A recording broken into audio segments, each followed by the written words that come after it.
타이완인 백점이와 대만의 사위 최세은입니다.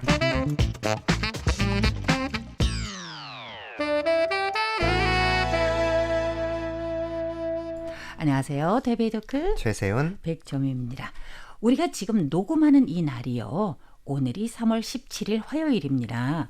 진짜 너무 두려운 상황이 발생할까 봐 걱정이 되는데요. 네. 그동안 우리가 한 2년 반 정도 되어 가는데요. 이스라엘 하마스.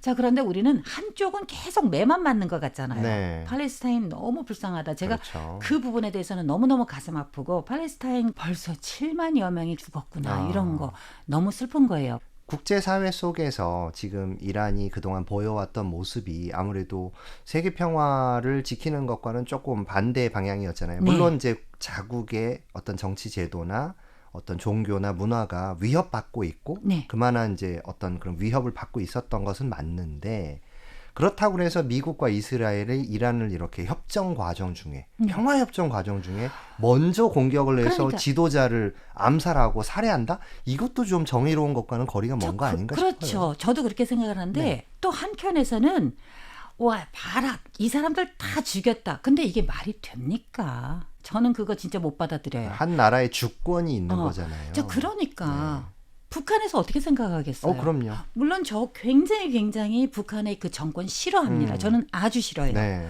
자, 그렇지만 거의 다 협상 어디 끝까지 오고 있는데 그냥 와서 우리 다 죽여버리면 이게 뭐야? 그럴 거면 협상을 왜 해요? 그러니까 그럼 누가 믿겠어요? 베네수엘라 문제도 마찬가지죠. 그렇죠. 아주 멋져 보이잖아요. 와, 네. 우리가 겨우 몇 시간 안에 그런데 미국을 지지해야지. 당연하죠. 우리 동맹국인데, 그러면서. 우리는 이렇게 그렇죠. 전반적으로 봤을 때 맞아요. 우리는 네. 미국 지지합니다. 네. 그런데 이제 우리는 지금 요 사건 저 사건 이렇게 봤을 때는 이건 좀 너무 심하지 않을까라는 생각을 하게 문제가 됩니다. 있어요. 네. 실제로 국제사회는 항상 힘의 논리로 네네네, 작동을 해왔던 거 그렇게 맞죠. 하죠. 네네. 그런데 적어도 우리가 미국이라는 슈퍼파워에게 의지하고 우리의 동맹으로서 존경과 지지를 보냈던 것은 네. 그래도 미국이 정의로움을 위해서 조금이라도 노력해 왔다는 것인데 지금 상황을 보면 좀 너무하죠. 자기의 동맹이란 이스라엘을 지나치게 의존하고 또 그러면서 주변국들에 대한 어떤 배려가 없고 또 중동에는 미국의 다른 아랍권 동맹 국가들이 있잖아요. 많죠. 바로 옆에는 UAE가 있고. 네, 거기가 네네네. 지금 폭격당하고 피해를 그렇죠. 입는 거에 대해서는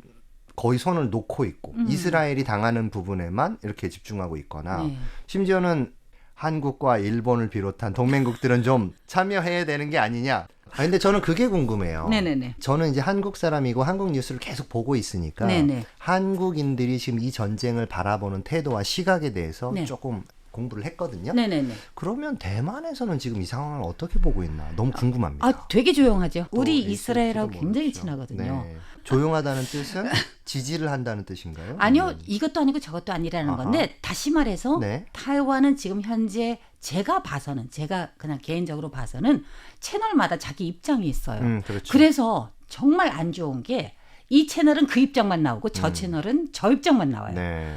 그러니 서로 진정한 대화, 디베이팅이 없는 거예요. 보도 중립성이 지켜지질 않는 그래서 거예요. 제가 봐도 답답한데 그래서 이게 너무너무 안타까운 네. 거고 또 하나는 우리 정부의 입장입니다. 네. 근데 한국은 동맹이니까 아무래도 지지하는 사람이 좀 더 많겠죠? 패트리어트 갔잖아요. 이제는 사람이 오라고 하는데 어떻게 할 거예요? 그래서 한국은 아무래도 한미 동맹과 또 한반도 안보 문제가 가장 결정적인 거기 때문에 네. 미국이 참여하는 전쟁에서는 발을 빼기가 힘듭니다. 그렇죠. 그리고 국민들도 거기에 대한 컨센서스, 동의가 있어요. 네. 거기에 대해서는 공감감이 있는데 네. 문제는 이제 그렇다고 해서 과연 이란이라는 저 거대하고 또 우리가 중동에서 수입하는 에너지가 70%나 되는데 또 LPG를 특히 많이 수입을 네. 하거든요. 그리고 사실 한국과 이란 간의 관계는 그렇게 나쁘지 좋았어요. 않았습니다. 좋았어요. 네, 괜찮은 편이었어요. 우리 네, 제가 축구할 때도 알기로- 이란이 얼마나 그렇지, 중요한 그렇지. 축구 파트너인데요. 제가 알기로는 네. 좋았어요. 네. 그런데 이제 아무래도 이란에 대해서는 그렇게 적대적이지 않았는데 만약에 이번 계기를 통해서 이 호르무즈 해협에 파견을 하고 심지어는 우리 해군이 가서 거기서 작전을 하게 되면 관계가 자, 이거 나빠질 것 양국의 같다는. 관계가 네. 외교가 안 좋아질 그렇죠. 것 같은데요.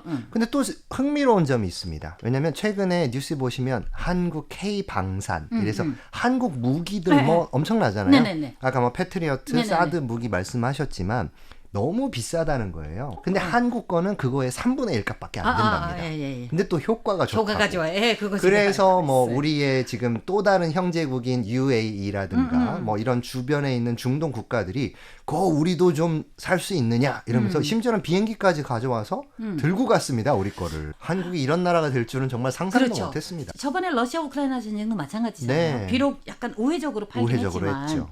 이번에는 우회적인 게 물론 이론에 팔지는 못하죠. 네. 그렇지만 그쪽 동맹국들한테는 이제 다 팔게 되죠. 그렇죠. 그래서 이렇게 되면 이게 흥미로워요. K방산으로 지금 이 전시 특수를 누리는 것이 우리에게 이익이 되는지 네. 아니면 에너지와 국제 관계에서 정의로움을 찾아가고 오래된 관계를 유지해가는 것이 좋은 건지 이게 손익계산을 해야 되는 그런 입장인 겁니다. 네네네. 하지만 명백하게 전쟁은 확실히 한국 경제에 어두운 그늘을 들이고 있고 최근에 주가가 막 이렇게 상승을 하면서 주식시장이 굉장히 화랑이었잖아요. 네네네. 반영이 돼서 그런지 요즘 좋지 않습니다. 그래서 좀 전체적으로는 대한민국에게는 아무래도 마이너스가 되는 게 아닌가 그런 입장인 것 같아요. 타이완은요. 아까 주식시장 얘기를 했는데 아시다시피 2월 28일 날 공격했어요. 미국이 개입했어요. 네. 월요일이요. 2,000포인트가 떨어졌어요. 아침에 열자마자. 2,000포인트. 네, 2,000. 와, 야, 상상도 그거는 말도 안 돼. 못하겠습니다. 200도 아니고 2,000이에요. 그래서 이 세상 난리 났구나라는 진짜. 그런 생각을 하게 돼요. 왜냐면 저는 투자는 안 하지만 그걸로도 좀 약간 이것저것 우리가 볼 수는 있거든요. 네. 이 상황이 지금 어떻게 돌아가고 있나. 근데 저는 2,000포인트 보고 깜짝 놀랐어요. 정말 너무 놀랐네요. 놀랐어요. 네. 그래서 이게 되게 큰 일이구나라는 네. 그런 생각을 했는데 당연히 전쟁은 너무너무너무 안 좋은 일이기 때문에 외교로 해결할 수 있는 건 그럼요. 다시 말해서 말로 할 수 있는 건 말로 합시다. 싸우지 맙시다. 주먹 네. 꺼내지 맙시다라는 그런 생각인데 왜 이렇게 일이 많습니까? 그렇죠. 세상 일을 너무 평화롭지가 않아요. 그러니까 우리는 되게 평화를 누리고 있어요. 지금 한반도도요. 네. 비록 북한에 아주 그런 게 이제 도발도 많고 해서 위협도 있고 하지만 1950년에서 53년 7월까지의 전쟁을 빼고 나면은 굉장히 평화롭게 그럼요. 지금까지 유지가 네, 된 거고 맞습니다. 네. 타이완 같으면은 당연히 이제 장제스가 이렇게 건너올 때가 1949가 마지막이지만 그 중간에는 찐만마주 이쪽만 찐만마주 이 가까운 그 섬하고의 호가 왔다 갔다 뭐 큰 거는 아니잖아요. 산발적인 거잖아요. 그렇죠. 이렇게 보면은 우리도 평화롭게 잘 지냈어요. 저는 상상만 해도 그게 너무 두려운 게 네. 우리가 우크라이나처럼 누가 이렇게 딱 쳐들어왔다. 뭐가 들어온다. 우크라이나랑은 너무너무 다른 환경이기 때문에 똑같이 봐서는 안 돼요. 왜냐면 그럼요. 다르죠. 우크라이나는 엄청 토지가 커요. 맞습니다. 러시아가 그대로 밀고 들어올 수 있는데 이쪽은 밀고는 못 들어오잖아요. 그래서 우리는 진짜 상륙하면 어떻게 해요? 그쪽에서 때로 몰려오면 어떻게 해요? 다 죽일 수는 없고. 그렇죠. 그러니까 우리가 그렇게 할 수는 없잖아요. 당장. 네. 그러니까 우리가 너무 낙관적이면 안 된다라는 거예요. 네. 게다가 지금 우리가 드론 미국에서 1,000대를 사잖아요. 그렇죠. 1,000여 대. 그리고 또 대만에서는 짜이에 드론 센터를 만들어요. 네. 우리가 허브를 만드는데 그거 다 하고 우리가 드론으로 때로 가서 타이완 해협을 불바다로 만든다. 그러고 나서 어떡할 거예요? 그렇죠. 그러니까 그 뒤가 문제라는 맞아요. 거예요. 그래서 저는 너무 낙관적이면 안 된다라는 그런 생각이 들고 네. 이 동아시아를 보면 이번에도 알겠지만 이란이 그래도 나름대로 중동에서는 힘 좀 쓴다는 나라 아니에요. 네네네. 하지만 그 나라가 전 세계 그 파이어 파워에 보면은 한 20위 정도 되는 네네. 나라. 근데 거기서 이 전쟁이 나도 이렇게 난리가 나고 그렇죠. 게다가 또 오래 끌고. 네, 미국이 뭐 드론과 미사일을 몇 발을 쐈네, 비행기가 떨어졌네, 막 이러잖아요. 동아시아에서 분쟁이 난다? 이거는 정말 대재앙입니다. 그렇죠. 아무도 이거는 겁이 나서 섣불리 뛰어들지 우리 못할 동아시아는 거라는 또 생각이 게다가 들어요. 인구 밀도가 좀 높아요. 그럼요. 인구 밀도가 높아서 사상자가 더 많이 날 것 같아요. 그렇죠. 느낌상. 네.